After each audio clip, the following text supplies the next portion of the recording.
It is, for two reasons it's important. 2015 is not only the 70th anniversary of the United Nations, but it is also the maturity date of the Millennium Development Goals of the United Nations, which are goals such as justice for women, clean water, ending HIV and poverty, or having HIV and universal poverty. primary education. Universal primary education. 8 Millennium Development Goals, and they are due on 2015. We're not as close as we need to be.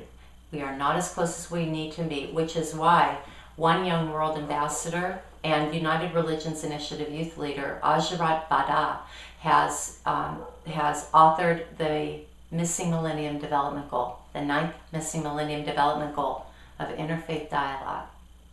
In other words, these young people see the need to infuse interfaith dialogue in the process to see those 8 Millennium Development Goals manifest. Please tell us about your book, Make a Difference 101. Oh, Make a Difference 101 was created, it actually started out as a way of helping my kids when it was time for them to do their bar and their bat mitzvah project. When my daughter became of age in the Jewish community to perform her bat mitzvah, a requirement of that is to do a community service project. And I noticed that most kids for their community service projects happen to do just logging in the hours, just going through the motions. And I wanted this to be a learning opportunity for my kids. And because I had had a lot of experience doing community service, I found myself guiding them and leading them and almost doing the projects for them, which parents also have a tendency to do. What I started to do is I started writing out the things that I wanted to do for them, such as a timeline.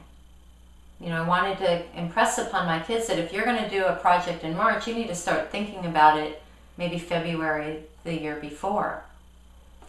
And if you're going to need money, you're going to need to know how to write a letter for donations. And if you're going to walk into a store and ask them for donations or support, you're going to need to know what words to use. So here's a script.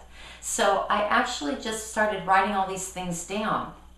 My kids' projects were exemplary. My daughter put on a jogathon and raised $2,000, $3,200 for Pediatric AIDS Foundation. My son put on a basketball tournament and raised more than $7,000 for Children's Hospital of Orange County, pediatric research. So we were invited by the Bureau of Jewish Education to speak at their annual mitzvah day, where they bring together kids from all over to get ideas for mitzvah projects, and then filter in and out of classes and hear workshops. And what does mitzvah mean? Mitzvah is a good deed. It's a deed you do because a mensch does a good deed. It's a commandment. It's a commandment that we do mitzvot, which is plural for mitzvah. So we were invited to speak at Mitzvah Mania, and we realized before we got there that maybe it would be good if we gave these kids some skills and tools to walk away with. So basically, I kind of cleaned up what I had written out for my kids, stapled it in the corner, gave this little 3-page packet to these kids. We spoke to about 120 kids throughout the course of the day. Then I beg your pardon, we spoke to 500 kids during the course of the day. The following year, leading up to the following year, I started getting emails and calls from kids who took that packet and did even better projects than raising $7,000, more creative things. So I thought, we need to expand this into a book. And there we have Make a Difference 101. And it's actually in its second printing. It's got real life stories from kids who have taken these ideas. Is it available on Amazon? It's available on Amazon. Go to the website. What is the URL for the website? It's www.makeadifference101.com. Can you pick 1 or 2 or 3 that I've neglected to mention that are particularly central and heartfelt for you? Probably the most important work that I can do is the Interfaith Youth Council of Orange County. Tell us about that. The Interfaith Youth Council of Orange County was created for high school students. Because if we don't impress our high school students with these values of interfaith understanding, We reach into the interfaith community, so that's our base. But through that, it's multicultural. What we do is we pose questions in advance to these high school students, so they have to go back to their circles within their youth group and study them. So we're deepening the roots of their faith tradition amongst them. Then they come to the table. About 125 kids come every year to our annual youth forum. But we also have a board that meets every month that's mixed of adults and high school students.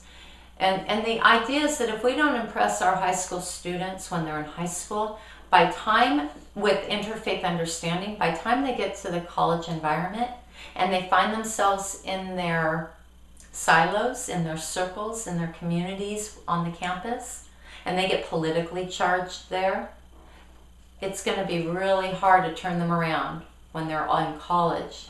But if we give them experience and understanding before they get out into the real world of college and then beyond, then we're giving them a really solid base of compassion and understanding based in experience and collaboration. Can you recommend a non-threatening, easy, low commitment level spiritual practice that they might implement that could perhaps loosen those shackles a little? What works for me, and it's such a personal experience. First of all, ask for it. Just ask for it. Just whom are they asking? They're just asking. Just if they don't have speaking to the world. If they don't have a belief system, they don't have anybody to ask. Okay. Just put it out there. It's the law of attraction. Just put it out there. Where is my spirit? Ask the question. That's what my book's about. Ask the question. What is my spirituality? And then just stop and listen to the answer. You have the answer. Go quiet and listen. Listening is a very powerful tool. What might they expect to get out of it if they were to serve something other than themselves?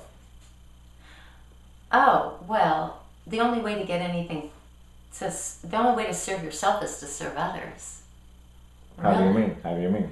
The greatest gift is to serve the other, and you'll never know it until you go out and do it. Because you're empowering, you're giving opportunity, you're experiencing selfless reward, witnessing others' selfless giving. What could be a low bar of entry, non-threatening, get your toesies wet kind of service project that they could engage in? Can you go pick up a couple pieces of trash at the beach and make a difference? You bet you. Can you go down to the soup kitchen and say, hey, do you need some help? Absolutely. Try smiling at 100 people in a day and see what happens. If you knew that you could not fail, if I were able to issue you a 100% ironclad guarantee of success that your next project would be successful, what would you attempt? World Peace Live, 2015. And I'm doing it. I'm not doing it. I'm part of a team that's doing it. World Peace Live is happening all over the world to commemorate the Millennium Development Goals, also like Peace Sunday, through music and celebration. So if I could not fail, what would I do? I would convene critical masses of people all over the world. I just try to do that all the time. I'm not afraid. Let's pretend for one moment that all of humanity is going to watch this interview. All 7 billion of us. What would you say to us?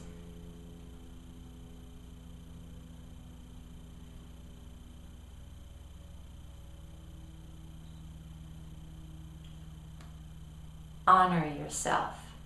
Honor Earth. And love your neighbor as you love yourself. Do unto others as you would have them do unto you. Let's pretend for a moment that I could give you any superpower. Either one that you've heard of. No, I know what it is. Or one that you make up on the spot. Oh. Which would you request? To fly. To fly. Why? I would love to just fly. I would love to see the world from way up high. And what a freeing, to be able to free and soar above it all. Yeah. What's your favorite movie? My favorite movie is The Big Chill. Why? I just, people coming together being real. Who are your heroes? My husband is my greatest hero because he teaches me that nothing in the world matters. But love and to be loved. And he's been consistent. But he's been consistent for 25 years, 26 years. Unfaltering love. And all the women whose shoulders I'm standing on. I have women. There are women in my Sarah group that I dare not mention for sake of not leaving somebody out, but they all are, every one of them, because they show me the wisdom that my angels have asked them to show me. Are there any public figures? Angelina Jolie has always struck me. You know, let's face it, she's always done and said what she thinks. And her life was going this certain pattern and kind of, she I don't want to say she turned it around because I would say that way was wrong, but she changed directions for the betterment of children all over the world. And to me, that's a hero. Is there anything I've neglected to ask you that you think bears mentioning at this point? Let this pin remind you of your responsibility to women and children and all of humanity and our earth. And so we created a pledge that goes with this pin that you take when you accept this pin. And it says, when I wear this pin, I remember that I am a woman in my community dedicated to creating a safe and harmonious environment with my daily actions. And so I'm going to give you this pin. And we're trying to bring back into balance male and feminine energy so that they can work cohesively and collaboratively like they did 7,000 and 3,000 years ago.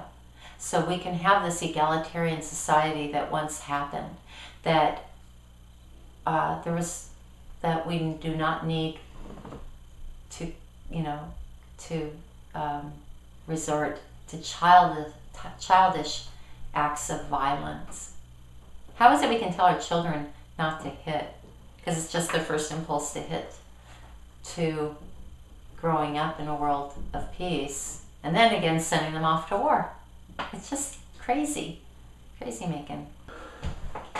Please tell us a little bit about I Am Jerusalem. I Am Jerusalem is the vision of Valentina Khan, who is this extraordinary young woman who is Muslim, and she and her Christian friends since second grade, she and her Muslim friends since 7th grade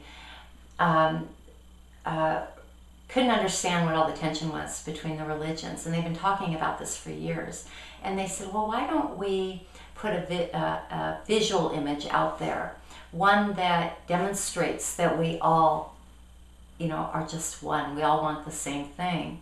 And they realized at that time that there was something missing from their group, and they needed a third. They needed to complete the Abrahamic faiths of Jewish, Christian, and Muslim. So they invited me to participate in their organization, which I am so blessed to be and honored to have been invited to do. And I Am Jerusalem is an image. It's the image of a olive tree. And in the branches of the olive tree are all the symbols of our faith traditions. And in the roots coming down, which spell out I Am Jerusalem, and dangling off them more Star of Davids and crosses and crescent moon. So in this image, we can celebrate the diversity of our branches while honoring the commonality of our roots. So the idea is to put this on t-shirts and candles and stationery and just get that image out there. Everyday folks seeing this image. Because language and what we experience on a daily basis is so important. Why is Jerusalem a symbol of the interfaith between these three religions? Jerusalem is a symbol between these three religions for the obvious reasons, because that is all of our homeland. It's what we all call our homeland. It's all where the greatest tension in the world is as well. And it's what needs the greatest healing. Thank you so much for taking the time to meet with me. I really appreciate your energy, and I hope that God continues to bless your efforts. Thank you for what you're doing. And thank you for stepping forward.